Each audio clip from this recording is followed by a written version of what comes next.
Spiritual awakening rarely arrives as a gentle whisper. It comes like an unexpected storm, shaking the very foundations of who you thought you were. When the initial shock passes and you realize you have survived it, a strange emptiness surrounds you, an emptiness that feels both frightening and liberating. You stand in a space where the old version of you has collapsed, yet the new one has not fully formed. This is the moment most people never talk about, the uncomfortable in-between where you feel awake but unsure, alive but confused, enlightened but fragile. Surviving the awakening is only the first step. Living with it becomes the real challenge. The first thing you must allow after awakening is stillness. Not a forced silence, but a genuine pause where you stop trying to make sense of what just happened to you. Your mind will race, trying to analyze, compare, explain, and categorize your experience. It will want to turn your awakening into logic, but awakening never fits inside logic. It begins beyond thought, beyond language, beyond anything the rational mind can grasp. So allow yourself to sit in the confusion. Let the questions rise without needing immediate answers. Let the emotions flow without suppressing them.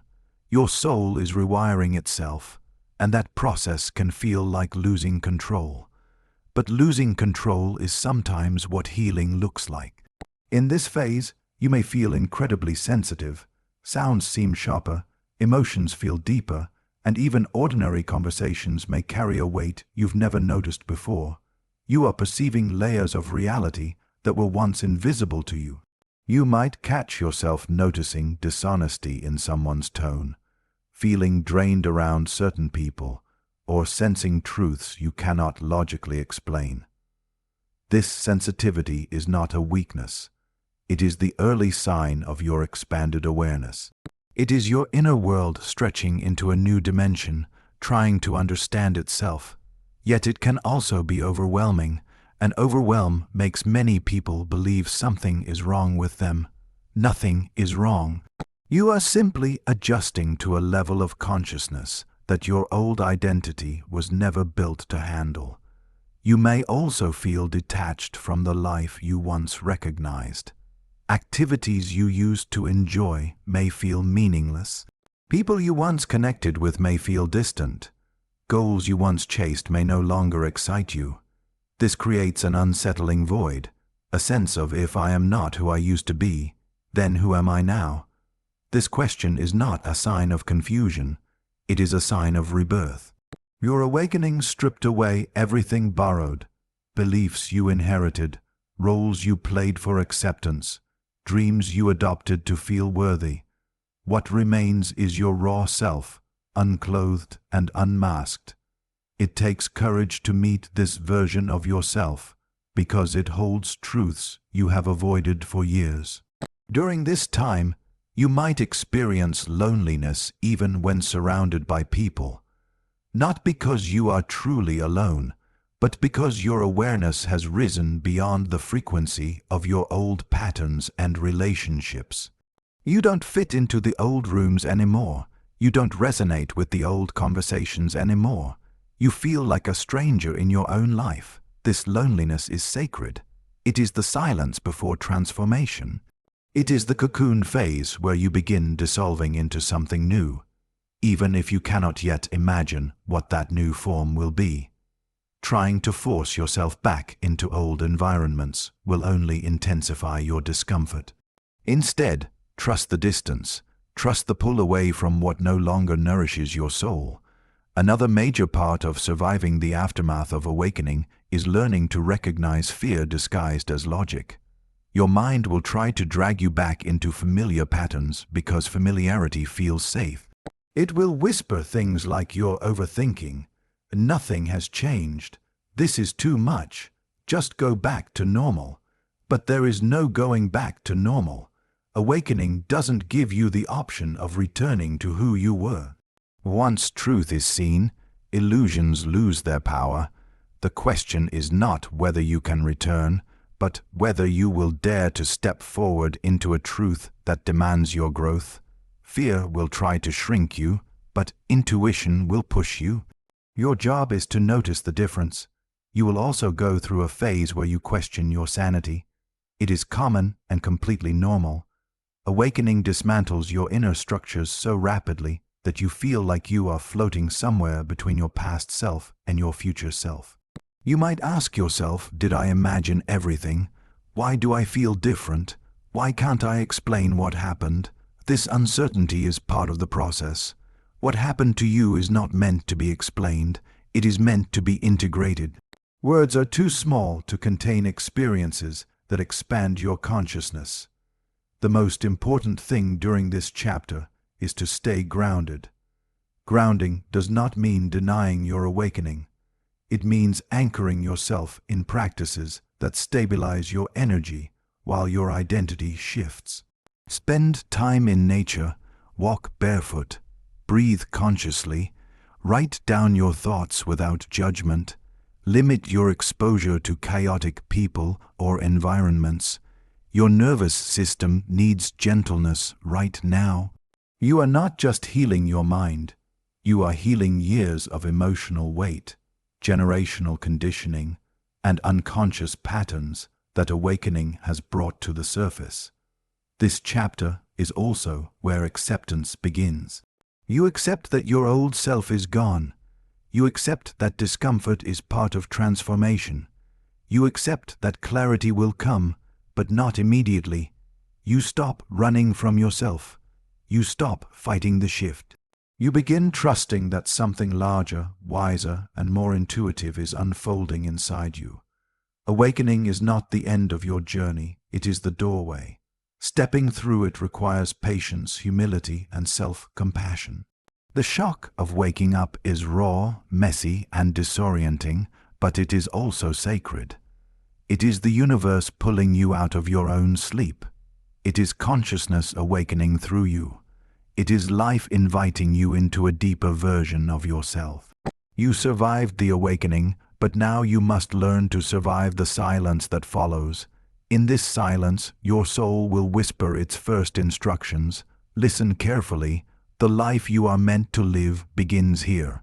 After the initial shock of awakening fades, you enter a new territory, one that feels less chaotic but far more mysterious. This is the stage where you begin rebuilding yourself, not as the person you were taught to be, but as the person you were always meant to become. Everything feels unfamiliar, yet strangely honest.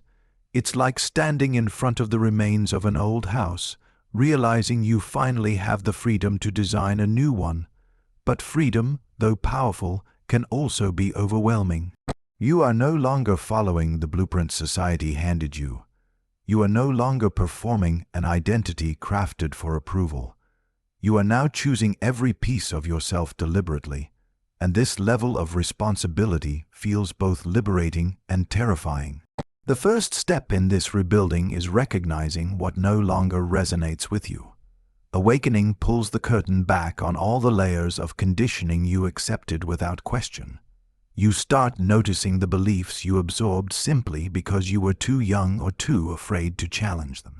You notice how many of your dreams were not really your own, but expectations imposed by family, culture, survival, or ego. You begin to feel the weight of old habits that once felt normal, but now feel suffocating. This is not you falling apart, this is you shedding. Souls do not evolve by adding more. They evolve by releasing what was never theirs to carry. The more you observe these outdated parts of yourself, the clearer it becomes that rebuilding your life requires letting go of the structures that were built on fear, not truth. At this stage, you may feel resistance rising inside you. The mind does not like uncertainty. It prefers the comfort of old patterns, even if those patterns cause pain. So you will find yourself wrestling with thoughts like, what if I'm making a mistake? Or what if I lose everything? Or who will I be if I stop being who I was? These questions are not signs of failure. They are signs of growth. Every transformation demands courage, and courage is not the absence of fear. It is the refusal to let fear dictate your evolution. You are learning to choose alignment over approval, authenticity over comfort, and truth over familiarity. Each time you choose what feels true instead of what feels easy, you lay another brick in the foundation of your new self. Slowly, you begin discovering what actually feels true for you. Instead of living from obligation, you begin living from intuition. Your intuition becomes louder and clearer, a quiet inner voice that guides you toward what nourishes your soul. It will pull you toward people who feel genuine, experiences that expand you, and paths that align with your deeper nature. It will also push you away from environments that drain you, conversations that dim your light, and cycles that keep you small. The key is learning to trust this voice, even when it challenges logic or disrupts your plans. Intuition is not irrational, it is simply wiser than your fears. During this rebuilding phase, you also realize that your values begin to shift. You no longer chase validation the way you once did. You no longer need constant noise or distraction to feel alive. You become more protective of your energy, more selective about who you let into your inner world. The desire for material success may still exist, but it becomes rooted in purpose rather than emptiness. You want to grow, but not to impress to evolve. You want to succeed, but not to be seen to fulfill your calling. You want connection, but not attachment resonance. Relationships go through a similar transformation. Some people will no longer understand you, and some will slowly drift away. You are no longer matching their frequency, and that is okay. You cannot rebuild a new self while clinging to people who only know your old self. Some connections fall away to make room for healthier, more aligned ones. And although this creates moments of grief, it also opens space for deeper, more meaningful relationships built on truth rather than convenience. This chapter also demands introspection. You start examining the patterns you inherited, the wounds you avoided, and the emotions you buried. Awakening shines a light on every shadow you once refused to face, not to punish you, but to free you. Healing becomes part of the construction process. You start understanding why you reacted the way you did, why you repeated certain cycles, and why you carried certain fears. Instead of judging yourself, you begin observing yourself. This observation creates transformation. When you see your wounds clearly, they lose their power to control you. As you continue rebuilding, you realize that becoming your true self is not a one-time event, but a continuous practice. It requires choosing honesty over pretense, alignment over impulse, patience over pressure. You start acting from your spirit, not your survival instincts. You stop running from discomfort and begin learning from it. Every challenge becomes a message, every emotion becomes a compass, every experience becomes a teacher. You are no longer living unconsciously, you are designing yourself with intention. And slowly, the new version of you starts emerging, not loud or dramatic, but steady and grounded. You begin feeling more like yourself than ever before, not the self you showed the world, but the self you always hid inside. This self is clearer, calmer, more aware. You respond instead of react. You listen instead of argue. You observe instead of judge. You create boundaries instead of building walls. You choose peace instead of chaos. You begin walking a path that feels uniquely yours, a path that aligns with your soul rather than your fears. This rebuilding is the true essence of awakening. It is not about becoming perfect, it is about becoming real. For the first time, you are not trying to prove anything, you are simply allowing yourself to be who you are. The new self you craft here is not constructed by pressure or expectation. It is shaped by truth, clarity, intuition, and authenticity. This chapter marks the transition from awakening into transformation, the moment when you stop surviving your awakening and start living it. After awakening, there comes a moment when you realize that the hardest part is not waking up. It is learning how to live in a world that still sleeps. You now see reality with new eyes, but you still walk through the same streets, speak to the same people, and face the same responsibilities. This creates a strange tension inside you, a feeling of being divided between two worlds. One world is the physical world you must function in: bills, work, relationships, conversations, expectations. The other is the spiritual world you have glimpsed, the one filled with clarity, truth, intuition, depth, and a profound sense of interconnectedness. You stand in the middle, trying to merge these worlds without losing yourself to either extreme. This is where integration begins, and it is one of the most delicate phases. After awakening, many people feel an urge to withdraw from the world completely, as if the external noise is too much to bear. Others feel the opposite, a desire to preach, to correct, to wake up everyone around them. Both reactions come from imbalance. True integration is not about isolation or evangelism. It is about embodying your new awareness quietly but powerfully within your daily life. Your heightened sensitivity at this stage becomes both a blessing and a burden. You notice things you never noticed before: small lies in conversations, hidden tensions in relationships, emotional currents beneath the surface of people's words. You feel energies more acutely. Crowded places drain you. Emotional chaos affects you deeply. Noise that once felt normal now feels overwhelming. You are no longer numb, and this rawness can be uncomfortable. But sensitivity is not weakness. It is the refinement of your inner instrument. It means your awareness is working. The challenge is learning how to protect this sensitivity without shutting down your humanity. This is the part where emotional boundaries become essential. You begin recognizing which people feel heavy and which people feel nourishing. You understand that some individuals are not intentionally harmful. They are simply vibrating at a frequency you no longer resonate with. Interacting with them feels like lowering your energy just to meet them where they are. You start realizing that preserving your peace is not selfishness, it is self-alignment. So you adjust your interactions, not out of judgment, but out of necessity. You talk less, listen more, observe quietly, and choose your surroundings intentionally. Simultaneously, you must resist the temptation to see yourself as superior. Awakening expands you, but it does not elevate you above others. Everyone is on their own timeline, shaped by their own wounds and lessons. True awareness makes you humble, not arrogant. You begin to understand the struggles of others more deeply. Their defensiveness, their fears, their resistance, it all makes sense to you now. Instead of reacting with frustration, you respond with compassion.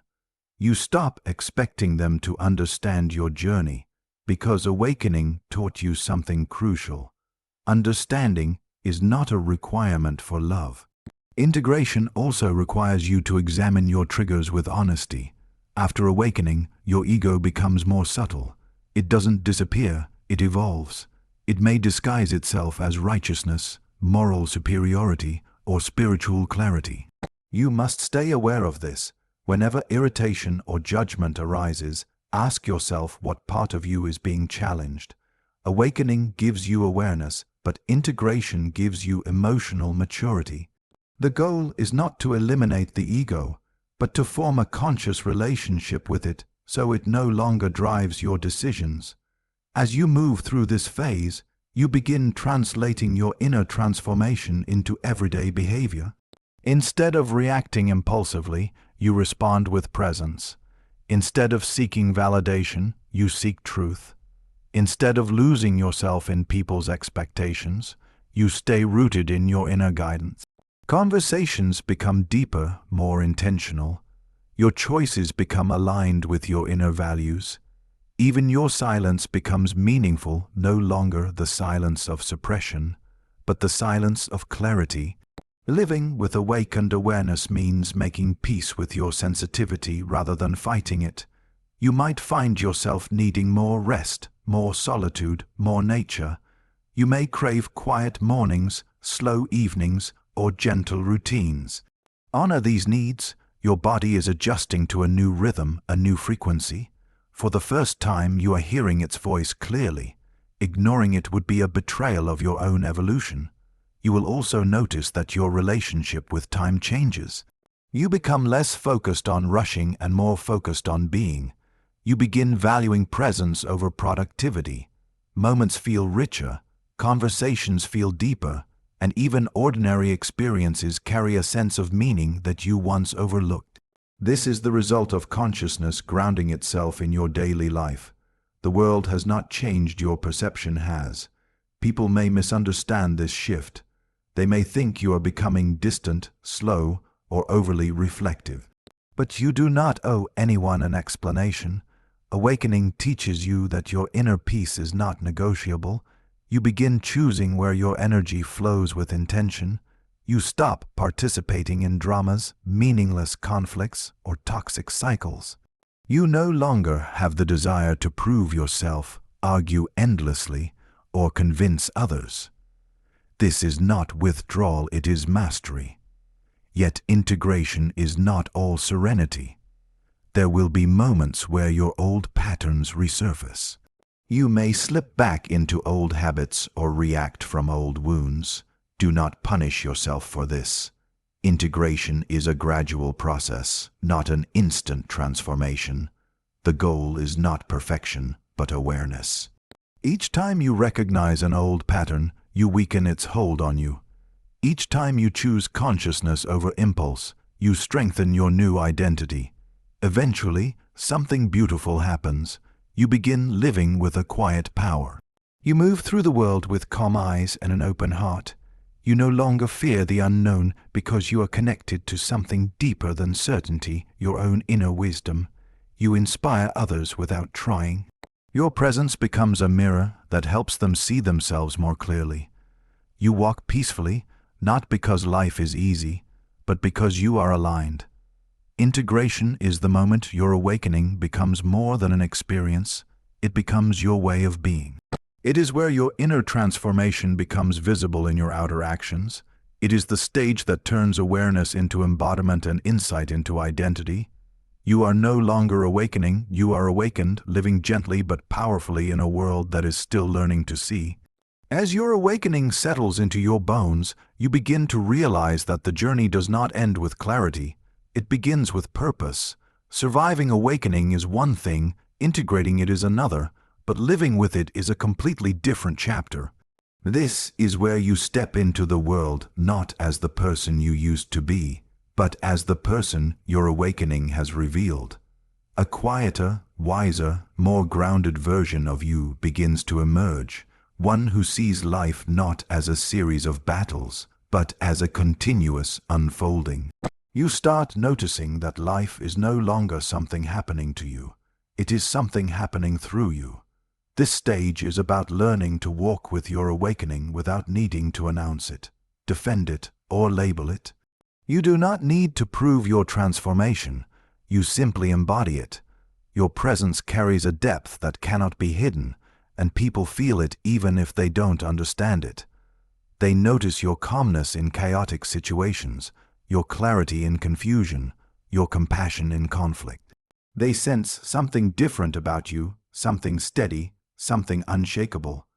This quiet strength comes from the realization that you are no longer controlled by old fears or unconscious reactions.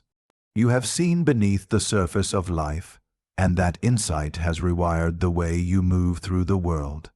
In this stage, your relationship with yourself transforms most profoundly. You begin treating yourself with a gentleness that was absent before. You recognize your emotions without judgment. You allow yourself to rest without guilt. You listen to your body when it whispers instead of waiting for it to scream. You no longer chase after people, approval, or validation the way you once did. Instead, you chase alignment. You pursue authenticity. You give yourself permission to disappoint others if it means staying true to your inner truth. This self-honoring becomes the anchor that holds you steady through life's uncertainty. Purpose begins to unfold slowly, almost imperceptibly. It doesn't come as a grand revelation or a dramatic epiphany. It begins as small nudges, a pull towards certain interests, a desire to help others in specific ways, a calling to express your gifts more openly. You start realizing that purpose is not a destination, but a state of alignment. It's not about what you do, it's about who you become while doing it. Your purpose emerges every time your actions match your inner truth. It strengthens whenever you choose meaning over noise, contribution over comparison, presence over distraction. Your relationships continue to shift, but with less confusion and more acceptance. You stop clinging to connections that drain you. You stop forcing conversations that no longer nourish your soul. Instead, you attract relationships that are built on respect, understanding, and energetic harmony. You start recognizing soul connections instantly, those rare people whose presence feels familiar, whose conversations feel effortless, and whose energy feels peaceful. You learn to cherish these connections without becoming dependent on them. At the same time, you develop the courage to walk away peacefully from what no longer aligns. You no longer fear losing people, because you understand that nothing truly meant for your journey can be taken from you. This realization frees you from the invisible chains of attachment. Love becomes freer, more expansive. You stop needing others to fill your emptiness, because awakening has taught you how to sit with yourself and feel whole. This chapter is also about stepping into the world with a new kind of strength, one that is defined not by dominance or control, but by awareness. You start seeing every situation through a wider lens. When others react with anger, you see their wounds.